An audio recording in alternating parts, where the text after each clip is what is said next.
Hello everybody and welcome to the Mobile Music Minstrel. Today we're going to look at Galileo by Yonac.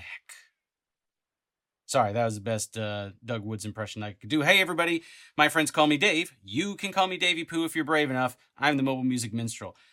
Today I'm looking at Galileo Organ for iOS. Now, I'm using Galileo Organ. You can use any Hammond Organ emulator or actual Hammond Organ should you have one. Today I want to show you some secret tricks that I use to make it sound like I know how to play Hammond Organ.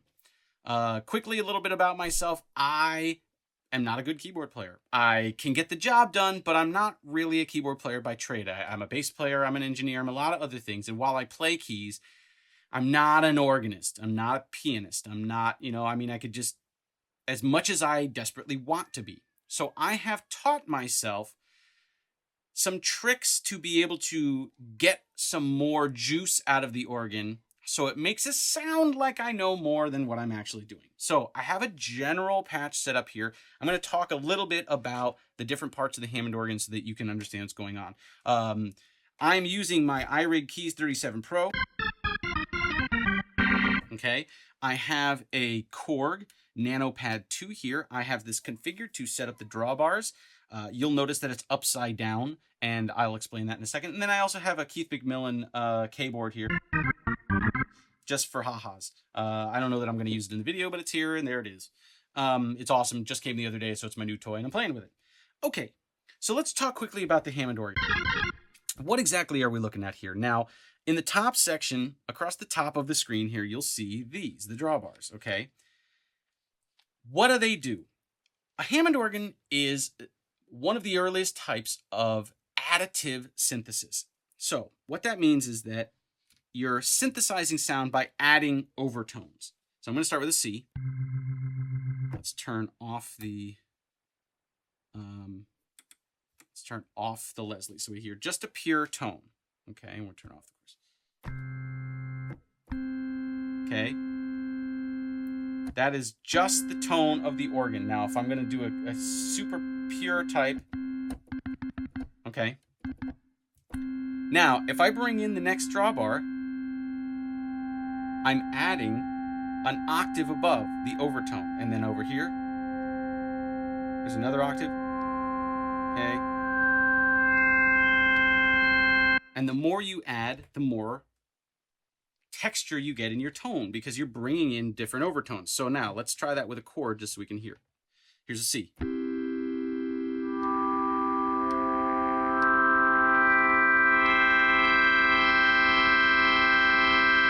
Okay, so a Hammond organ can sound wildly different depending on how you set the drawbars.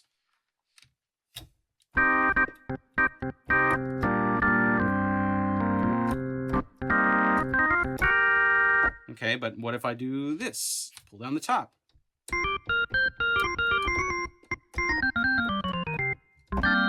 Okay, so you can get wildly different sounds out of the Hammond depending on how you... Okay, those are all done with the same C7 chord. Okay, and they all sound totally different. So that's what the drawbars are, okay? These are up here, and you have 3 sets. The two furthest to the left are for the pedals. I don't have pedals set up right now, so those don't matter to me. The ones next to that, these 8 here, these 9 here, those are mapped to the top manual or keyboard on the Hammond organ, and these other ones here on this side are mapped to the lower manual. Now, I only have a single manual.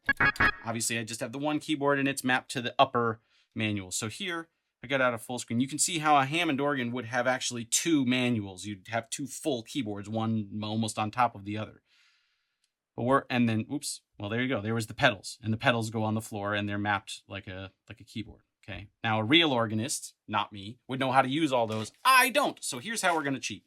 Okay, so I have pre-configured my Nano Studio here. Nano Studio? Is it a Nano Studio? I don't know. It's a Nano Control 2.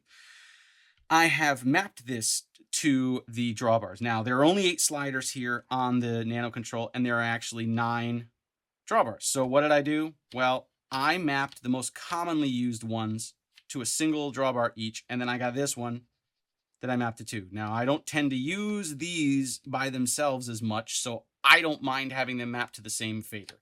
You can configure it differently, and it's as easy as going into here, hitting learn, and then, you hit the drawbar you want, and you go, and it moves it, or this in this case, okay? So, done. That's how I did it, and I went through and I configured the whole thing. Now, I, in the past, have set up different knobs, or different functions for the knobs and for the buttons, but I've since changed the way I use this setup, so I don't have those mapped right now. Why do I have this upside down? I use this nano control to control a bunch of different things. I use it to control Aurea, I use it to control AUM, and I use it to control Galileo. This doesn't store multiple scenes or multiple configurations. You can only have one configuration at a time. So the easiest way for me to do it is to just flip it upside down so that when I push up on the faders, it moves the drawbars back. Okay. As if it was the other way, it'd be the other way, and it'd be confusing. So it's just a little cheater McBeater way of getting it done. Okay. Drawbars. That's the first thing you can do to help shape the sound. So say I'm playing something really simple. Let's play a C, C7, to an F, to a G, to an F. We'll just play like a 12.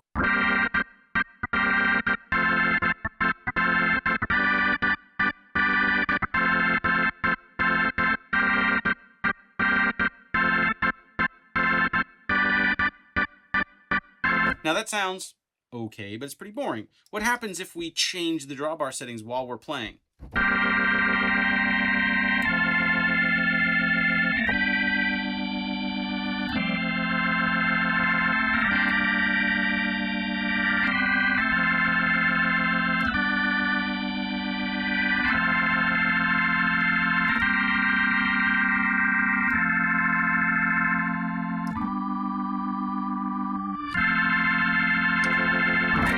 Okay, so you can find effective places in music to use that, and say you've got a nice mellow drawbar setting here.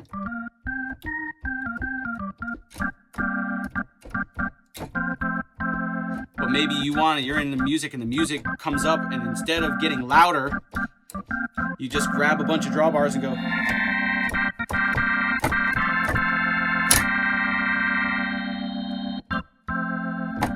Okay, so you see how you can get some different textures just by grabbing a bunch of drawbars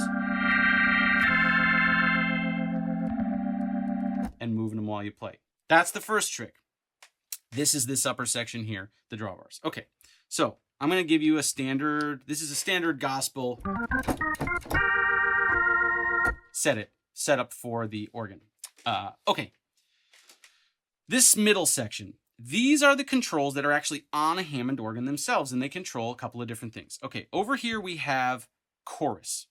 There is a built-in chorus effect on a Hammond B3 organ.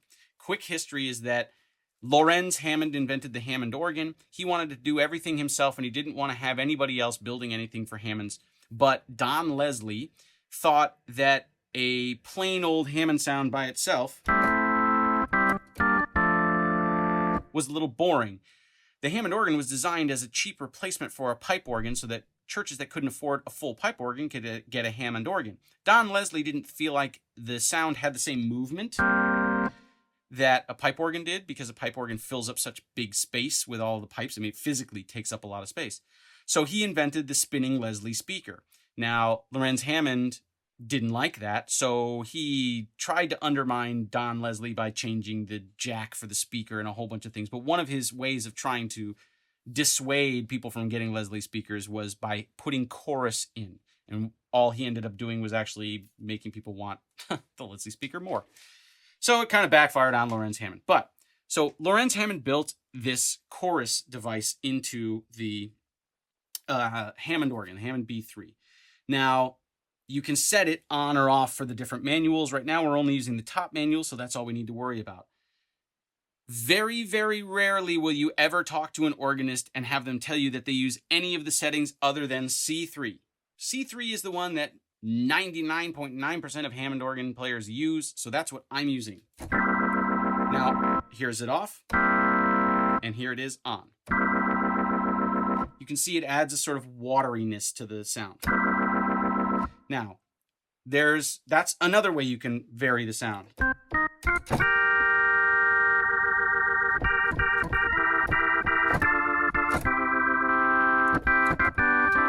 Okay, gives you a little bit of life. Organists tend to leave it on or off for the whole tune. They don't tend to switch between it, but hey man, you're cheating. Who cares about the rules? Do whatever sounds good to you. Okay, that's the chorus. Over here we have percussion. Now, percussion on an organ is not percussion like a bongo or a drum machine or anything like that.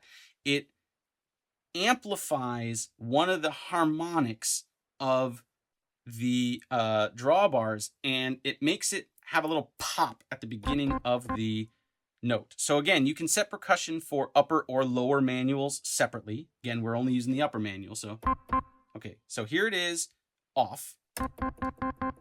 Here it is on. Hear that little popping? Now you can set it to be a different harmonic. Okay, hear the differences? I like the third. Now, that's just my preference, but you can use whatever you like. On a traditional Hammond organ, you could either use the percussion or you could use the third drawbar, because the percussion took over the functionality of the drawbar. Of course, this is an emulation, so they let you do it the traditional way, or they let you just do it, you know, have it work without having to take over the drawbar, okay? Because that's the beauty of software. So that's percussion. So if you want a little more of a, like Jimmy Smith or Jimmy McGriff used to use percussion a lot, and they would do things like they would take out the middle drawbars and just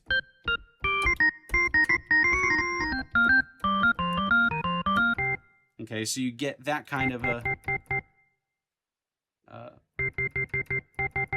pop to the sound. Okay, you can have it be normal volume or softer. You can have the decay fast or slow. Okay, so that's percussion. So this is the middle. So now you've got percussion.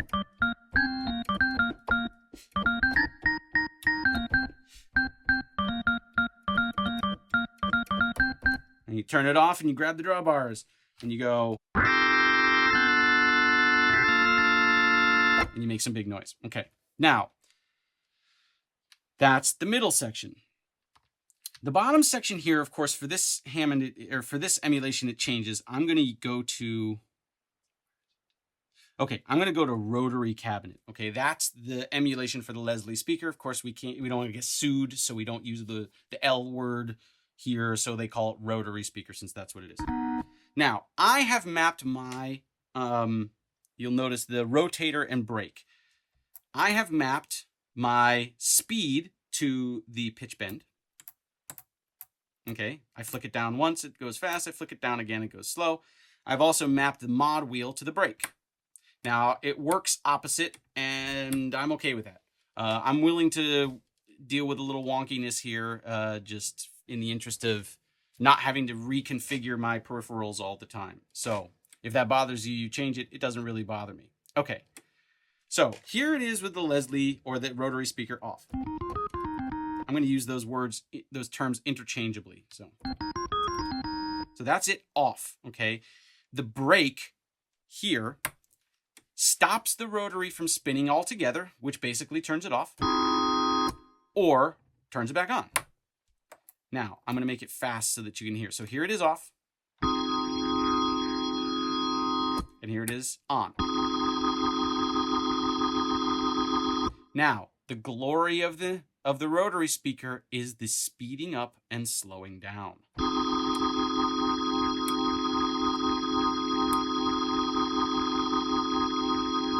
That can make an organ track. So say you're bubbling along and you go.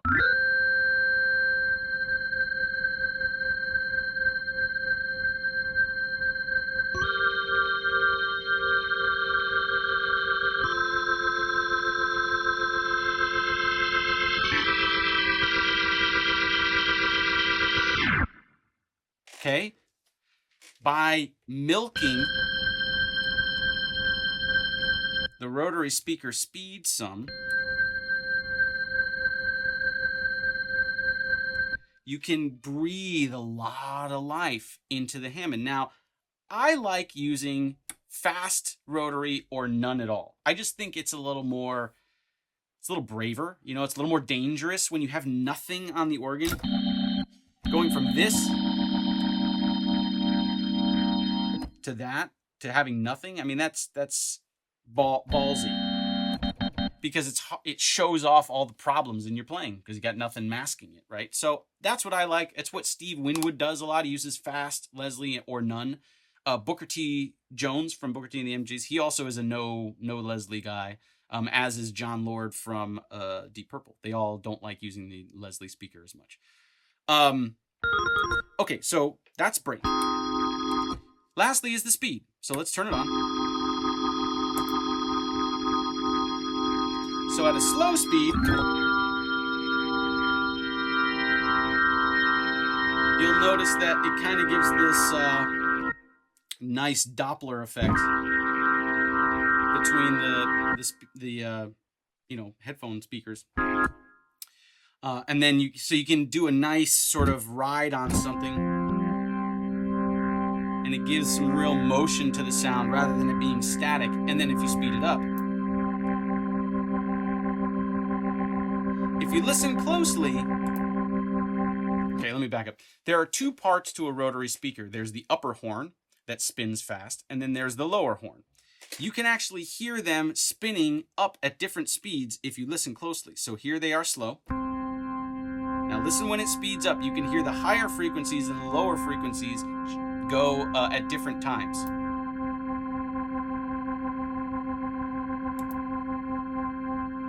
So let me try it with you might hear it better with a big chord.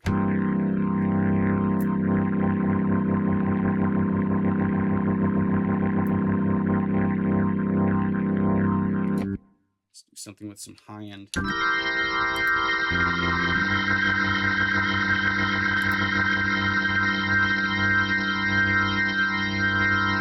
Okay, so again, that can be used to great effect even on a single chord.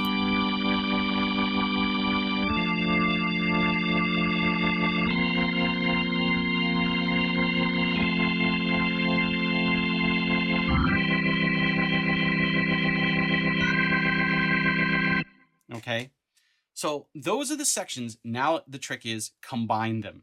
Okay, using C3 chorus with fast Leslie gives you a really watery sound.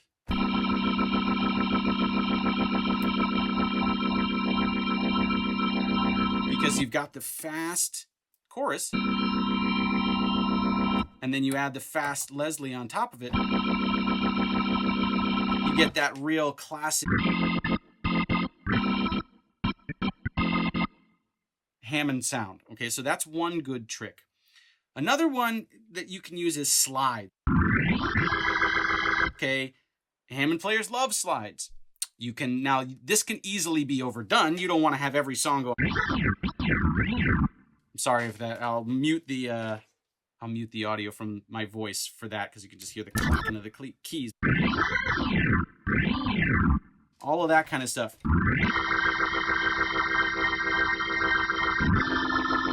Okay, that works. It can be really effective. Also, ghost. The sound of a Hammond organ is very percussive by nature. So you can do things like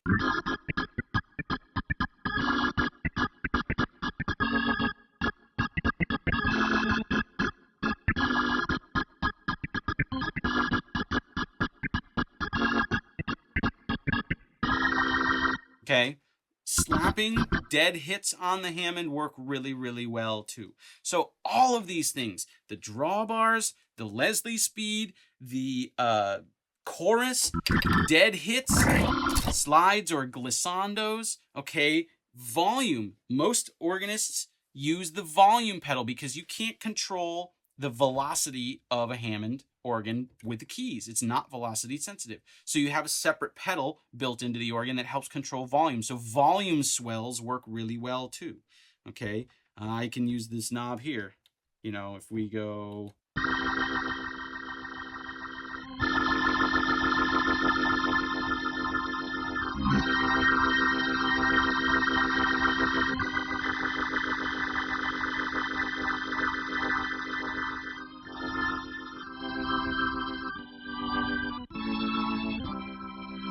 Okay, so I apologize. My playing is terrible right now. Obviously, using the volume knob is not as effective as using a pedal, but you get the idea. So to wrap up, man, these are all different tricks that you can use to add some more life and spontaneity to your Hammond organ tracks.